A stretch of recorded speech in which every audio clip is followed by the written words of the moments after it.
Eu me peguei chorando diante da tela do computador, sem entender por que não conseguia escrever nenhuma linha direito.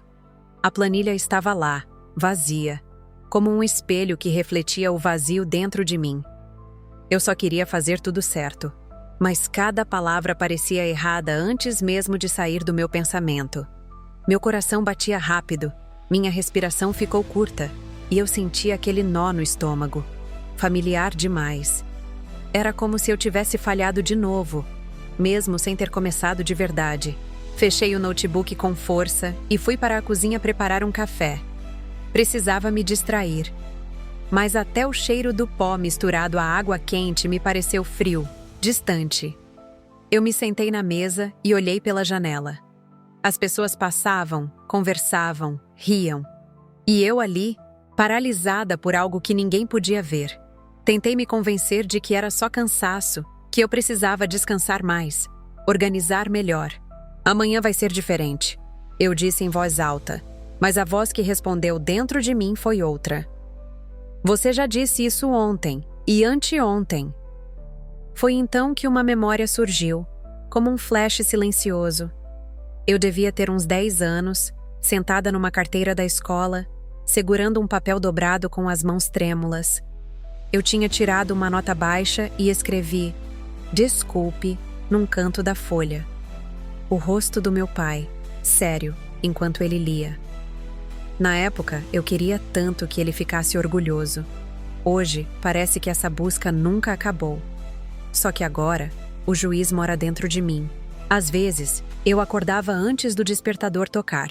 O sol ainda não tinha nascido, mas meu corpo já estava tenso, como se soubesse que mais um dia começava, e com ele vinha a pressão de fazer tudo certo. Eu respirava fundo, tentando me convencer de que seria diferente. Mas no fundo, eu já sabia. Era só mais um dia em que eu falharia. Eu me movia pelo mundo como se estivesse andando sobre vidro. Cada passo precisava ser perfeito, cada palavra, cada gesto.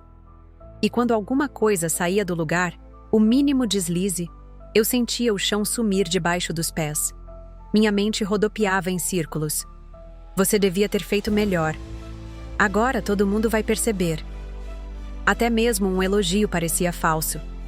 Como se as pessoas estivessem me enganando para não me machucar. Era difícil estar com outras pessoas. Eu sorria, ria das piadas, mas por dentro eu me analisava o tempo todo. Será que eu falei demais? Será que soei insegura? Eu via os outros conversando com naturalidade e me perguntava como era viver sem esse peso constante. Como era simples assim, existir sem ter que provar nada. Tentei resolver sozinha. Fiz listas, cronogramas, comecei a estudar técnicas de produtividade. Achei que se eu controlasse cada detalhe, talvez eu me sentisse no controle da minha própria vida. Mas quanto mais eu planejava, mais paralisada eu ficava. Era como se, por trás de toda essa organização, houvesse uma voz dizendo: não importa o quanto você tente, nunca vai ser suficiente. Foi numa palestra que tudo desmoronou. Eu tinha me preparado por semanas, revisei o material infinitas vezes, mas ao subir no palco, minha mente ficou em branco. As palavras simplesmente não vinham. Eu sentia os olhares em mim como se todos pudessem ver a minha insegurança. Minha voz tremia, minhas mãos suavam e eu queria sumir dali. Terminei rápido, quase fugi. Naquele momento, eu só pensava: eu falhei. De novo. Mas depois da palestra, uma aluna se aproximou. Ela sorriu e disse: sua sinceridade sobre os desafios do ensino foi o que mais me tocou. Muitos professores fingem que sabem tudo. Eu me identifiquei muito com você. Eu fiquei em silêncio. Não soube o que responder. Era como se ela tivesse visto algo em mim que eu mesma não conseguia enxergar. Alguma verdade que eu sempre ignorei. Naquela noite, eu deitei na cama e repensei as palavras dela. Por que ser sincera parecia corajoso? Por que admitir dificuldades gerava conexão? A voz crítica dentro de mim ainda falava alto, mas pela primeira vez, outra voz surgiu ao lado dela. Uma voz mais gentil que perguntava: e se eu não precisar ser perfeita para ser válida? foi um pequeno raio de luz. Fraco, mas suficiente para eu pensar que talvez houvesse outro jeito. E foi assim que no dia seguinte, eu escrevi terapia na minha agenda. Não como mais uma tarefa, mas como um passo em direção a mim mesma. A primeira sessão foi mais difícil do que eu imaginava. Sentada naquela sala, olhando para a terapeuta, eu não sabia por onde começar. Tinha tantas vozes dentro de mim, tantos pensamentos repetitivos, que eu me sentia perdida. Foi quando ela perguntou: "De quem é essa voz que te critica tanto?" Eu fiquei em silêncio, porque percebi que não era minha. Era uma voz antiga, que carregava cobranças antigas, de pessoas que já nem estavam mais ali. E mesmo assim, eu ainda a levava comigo, como se fosse verdade absoluta. Comecei a entender que o perfeccionismo não era um defeito meu, mas uma defesa. Uma forma de tentar garantir que eu fosse aceita, valorizada, amada. Só que, ao longo do tempo, isso virou uma prisão. Eu via aquela menina de 10 anos, ainda viva dentro de mim, pedindo desculpas por existir. E eu percebi que precisava cuidar dela, e não puni-la. Que talvez amor próprio também significasse deixar as coisas saírem imperfeitas de vez em quando. Foi numa dessas semanas seguintes que eu decidi escrever no topo da página: "Isso pode não estar perfeito, mas é verdadeiro." Eu tremi ao escrever. A crítica interna veio rápido, insistente, mas dessa vez eu respirei fundo e continuei. Não foi fácil, mas foi diferente. Era como se eu tivesse dado a mim mesma uma chance. Algo que eu nunca tinha feito antes.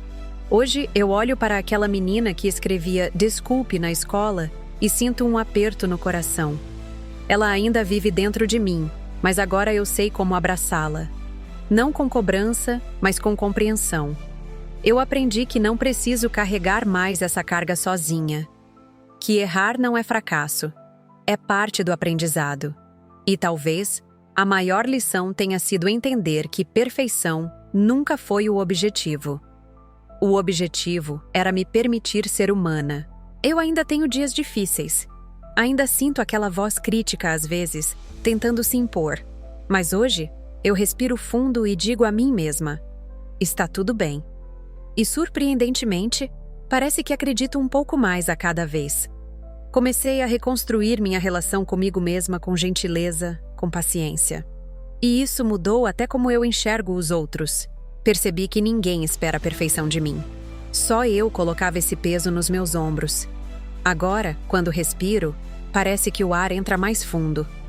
Como se eu finalmente tivesse dado permissão para viver assim, como eu sou, bom o bastante. Chegamos ao fim desta história, e eu agradeço por você ter ficado comigo. Se estas palavras encontraram um lugar aí dentro, talvez você também encontre algo especial em outras narrativas que compartilhamos aqui no O Eco da Sua Força. Fica o convite para continuar essa caminhada conosco, explorando os próximos vídeos. E para que possamos seguir juntos, convido você a se inscrever no canal.